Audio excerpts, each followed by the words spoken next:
How to update apps on your iPhone in this quick and easy step-by-step tutorial. Keep your apps updated, ensure you get the latest features, bug fix, security improvements, and better performance.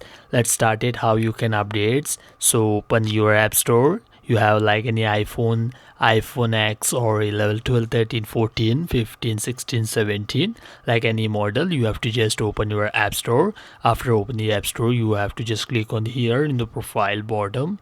Now you can see after click on the profile, now you have to just find your apps options. Click on the apps options so you can find your apps. You can see apps here. You have to just want to update, then you have to just click on the update, so your apps will be start to update. You have to just update this type of, you can update, you can see, click on this download button and your apps will be automatic updates here. So you have to just click which one to you update.